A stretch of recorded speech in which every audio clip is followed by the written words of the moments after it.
Hello and welcome दोस्तों, 100 days of web development में आपका स्वागत है।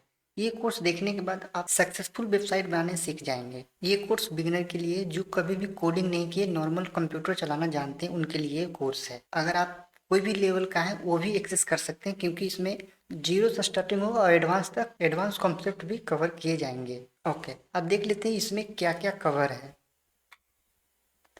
तो इसमें आपको डिटेल से HTML, CSS, जावास्क्रिप्ट डिप्लॉयमेंट करना सिखाएंगे और node JS, express JS, MongoDB, react JS and सास जैसे लेटेस्ट टेक्नोलॉजी आपको इसमें सिखाए जाएंगे। अब उसके बाद लास्ट में आपको बताया जाएगा कि इस कोर्स करने के बाद आप कहाँ जा सकते हैं या कहाँ पर आप क्या कर सकते हैं, जैसे कि फ्रीलांसिंग या जॉब के लिए कहीं अप्लाई करना, ये सब आपको इसमें बताया जाएगा। मगर इसी लेक्चर में हम लोग फर्स्ट कोड भी लिखेंगे।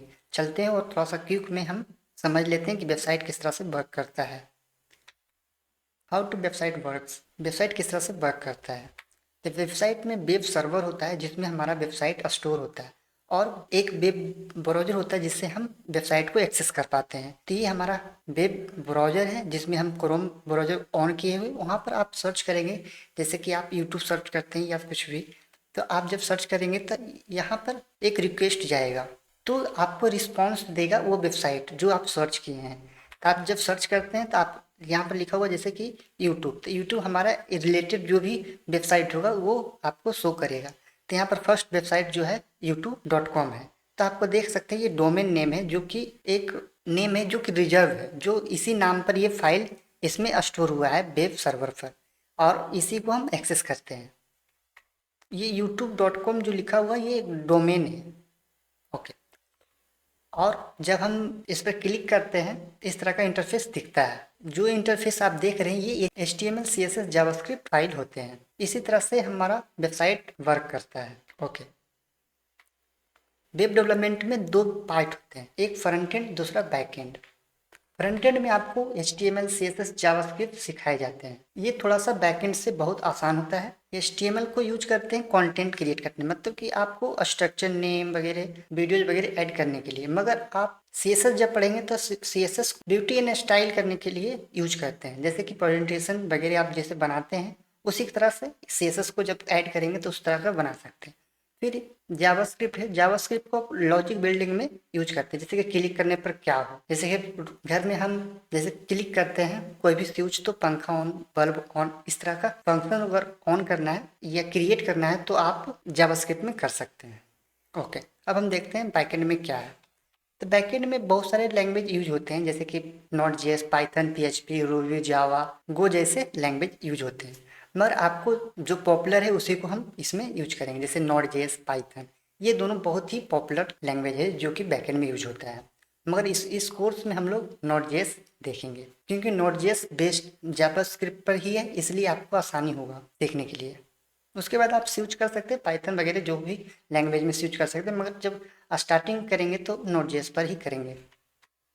उसके बाद आप जब HTML, CSS, जावास्क्रिप्ट को वेबसाइट को, मतलब सिंपल वेबसाइट अगर बनाएंगे तो आप उसको स्टैटिक वेबसाइट कहते हैं। मगर आप जैसे ही नोट जेएस, जैसे कि बैकएंड और फ्रंट एंड दोनों मिक्स कर लेते हैं तो आपको डायनेमिक वेबसाइट उसे हम कहते हैं, जैसे कि फाइल को अपलोड करना, इसी तरह से वर्क करता है डायनेमिक वेबसाइट। अब हम चलते हैं फर्स्ट कोड लिखने की तरफ। फर्स्ट कोड हम लोग लिखेंगे HTML में। सबसे पहले हम लोग एक कोड एडिटर को इंस्टॉल करेंगे जिसका नाम VS कोड है, जो कि बहुत ही पॉपुलर कोड एडिटर है, जो कि वेब डेवलपमेंट में तो यूज होता ही है।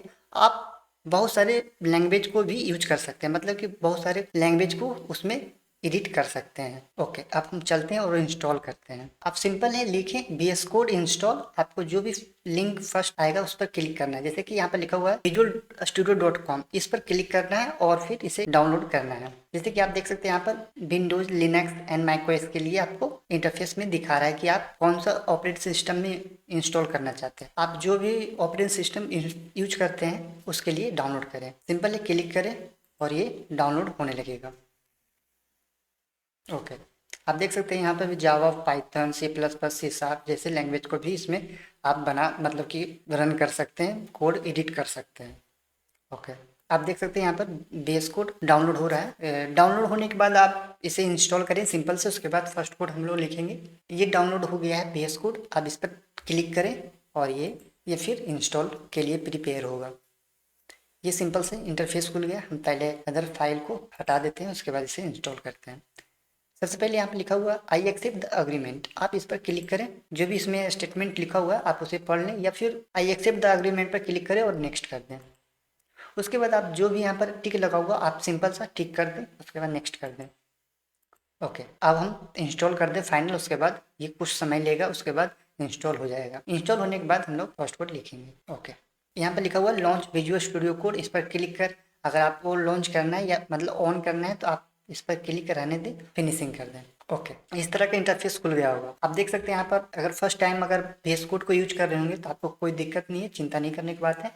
और इसमें हम लोग जैसे जैसे आगे बढ़ेंगे उसी तरह से आपको हर एक चीज़ इसमें हम लोग बताएंगे। सबसे पहले थोड़ा सा इंट्रोडक्शन करवा देते हैं। जैसे कि यहाँ पर लिखा हुआ है एक्सटेंशंस, इसमें जैसे कि कुछ भी यूज करना चाहते हैं, जैसे कि फंक्शनलिटी इसमें ऐड करना चाहते हैं तो आप उसके लिए एक्सटेंशंस को डाउनलोड करेंगे। जैसे कि यहाँ पर लिखा हुआ है जैसे कि आपको किसी तरह का थीम यूज करना चाहिए, जैसे कि ब्लैक है, ब्लू है, उसी तरह का।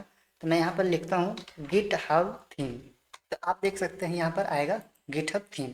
मैंने इसे इंस्टॉल किया है, आप भी इसे इंस्टॉल कर लें ताकि मेरे जैसा ही इंटरफेस आपको शो करेगा। ओके, उसी तरह से एक एक्सटेंशन और भी यूज करेंगे, जैसे कि लाइव सर्वर नाम का एक लाइव सर्वर है जो कि आपको इंस्टॉल करना चाहिए ताकि आप वेबसाइट को लाइव कर सकें। इसे आप इंस्टॉल कर लें। उसके बाद एक और एक्सटेंशन इसमें इंस्टॉल करेंगे, जैसे कि पेटीयर के नाम से है, आप इसे भी इंस्टॉल कर लें। आप देख सकते हैं यहाँ पर 35 मिलियन इसमें डाउनलोड हुआ है। मतलब वेब डेवलपमेंट करेंगे तो पीटीआर का इंस्टॉल करना आपको पड़ेगा ही। मतलब कि आपको कुछ चीज़ें हैं जो कि आपको पीटीआर में कोड को फॉर्मेट करना इसी तरह का होता है। जब हम पीटीआर को डाउनलोड कर लेते हैं तो हम थोड़ा सा सेटिंग में चेंजेस करते हैं। जैसे कि यहाँ पर सेटिंग में जाएंगे और लिखेंगे डिफ़ॉल्ट फॉर्मेट, इस तरह का हम लोग लिखेंगे तो आप देख सकते हैं डिफ़ॉल्ट फॉर्मेटर आ गया। इसी पर क्लिक करेंगे तो आप चूज करेंगे पीटीआर कोड फॉर्मेटर, इस तरह का इस पर क्लिक करेंगे, उसके बाद सेव कर देंगे। ओके, उसके बाद एक और करेंगे, लिखेंगे यहाँ पर फॉर्मेट ऑन सेव। आप देख सकते हैं इस पर क्लिक कर दें, टिक कर दे से और फिर ओके, फिर आप यहाँ पर सर्च करेंगे ऑटो सेव, आप इस पर भी क्लिक करें और ऑटोमेटिक अगर आप सेव करना चाहते हैं, जैसे कि यहाँ पर मैं क्लिक करूँगा तो ये सेव हो जाएगा फाइल। इसी तरह से आप भी करना चाहते हैं तो आप ऑन फोकस चेंज कर सकते हैं। मैं ऑन फोकस चेंज इसमें रखता हूँ ताकि मुझे ऑटोमेटिक फाइल सेव हो जाए। ओके, इतना तक हमने देख लिया है। अब हम चलते हैं और फर्स्ट कोड लिखते हैं। फर्स्ट यहाँ पर एक फाइल हमने बनाएंगे, एक फोल्डर हम लोग बनाएंगे, इसका नाम लिख देते हैं 100 डेज ऑफ डे। इस तरह का हमने एक नाम लिख दिया है इसमें, और इसी फाइल को हम लोग उस इंटरफेस में ऑन करेंगे। यहाँ पर क्लिक करें और आपको इंटरफेस खुल जाएगा फाइल वाला। मगर अगर नहीं खुलेगा, आपको इस तरह का नई इंटरफेस खुल दिख रहा है तो आप इस पर क्लिक करें, उसके बाद ओपन फोल्डर पर क्लिक करें। इस तरह से भी आपको फोल्डर आ जाएगा। यहाँ पर क्लिक किया, सिंपल है। आपको जहाँ भी आप फाइल को स्टोर किए हैं उस पर क्लिक करें। जैसे मैंने डेस्कटॉप पर क्रिएट किया था, आप उसके लिए चूज करेंगे, उसके बाद इसमें ओपन कर लेंगे। हमने यहाँ पर एक फोल्डर को ओपन कर लिया है। अब इसी में एक कोड लिखेंगे, HTML फाइल को बनाएंगे। आप वहाँ पर भी बना सकते हैं, जैसे कि आप यहाँ पर देख सकते हैं कि एक आइकन है, इस पर क्लिक करेंगे तो एक फाइल बनेगा, और इस पर क्लिक करेंगे तो एक फोल्डर बनेगा। इसी फोल्डर में सिंपली क्लिक करें और HTML इंडेक्स HTML यहाँ पर हमने लिखा। आप देख सकते हैं यहाँ पर लिखा हुआ है इंडेक्स जो लिखा हुआ आप उसमें चेंज कर सकते हैं, मतलब कुछ भी नाम दे सकते हैं, मगर आपको .html लिखना इंपॉर्टेंट है। .html, क्योंकि .html जब लिखेंगे तभी पता चलेगा कि आपका क्या फाइल है, मतलब कौन फाइल है। HTML का फाइल है, जैसे कि आप जानते हैं टेक्स्ट फाइल लिखने के लिए TXT लिखना पड़ता है, उसी तरह से index.html लिखना पड़ता है HTML फाइल क्रिएट करने के लिए। सिंपल है, आपको कुछ नहीं करना है, आप एक्सक्लेमिंग मार्क्स डालें और सिंपल इंटर कर दें। इस तरह का एक इंटरफेस दिख रहा होगा। ये HTML डॉक्यूमेंट है, HTML स्ट्रक्चर है। सिंपल यहाँ पर मैं कुछ नहीं करके, सिंपल यहाँ पर मैं सिर्फ फर्स्ट कोड हम लोग लिखेंगे हेलो वर्ल्ड, क्योंकि मैं भी फर्स्ट टाइम जब सीख रहा था तो हेलो वर्ल्ड ही लिखा था। देखते हैं हेलो, इस तरह का हमने बना लिया है। अब जब आप कोड को जब लिख लिए तो इसको इंटरफेस करना है, मतलब कि वेबसाइट पर देखना है। जैसे कि आप कोई वेबसाइट को ऑन करते हैं तो दिखता है, इंटरफेस दिखता है। आप इसी तरह का इंटरफेस देखने के लिए आपने लाइव सर्वर को इंस्टॉल किया था तो आपको यहाँ पर देख सकते हैं गो लाइव का ऑप्शन आ रहा होगा। इस पर सिंपल सा क्लिक करें, आपको वेबसाइट ऑन हो जाएगा। आप देख सकते हैं इस तरह का एक इंटरफेस खुल गया होगा। आप देख सकते हैं यहाँ पर ब्राउजर में खुला है, क्योंकि ये वेबसाइट हम लोग बना रहे हैं तो आपको इजी है कि आप इसे देख सकते हैं। एंड्रॉयड डेवलपमेंट में आपको बहुत सारे प्रोसेस करना पड़ता है, मगर इसमें वेब डेवलपमेंट में बहुत ही आसान है, आप इसे देख सकते हैं इजिली। साइड बाय साइड कर देता हूँ। ओके, आने वाले लेक्चर में हम लोग देखेंगे किस तरह से HTML काम करता है, CSS एंड जावास्क्रिप्ट। ओके, इस लेक्चर में इतना ही। अगर आप वेब डेवलपमेंट करना चाहते हैं कोर्स को, तो आप इस प्लेलिस्ट को एक्सेस कर लें और इस वीडियो को लाइक कर दें। Okay, see you next lecture.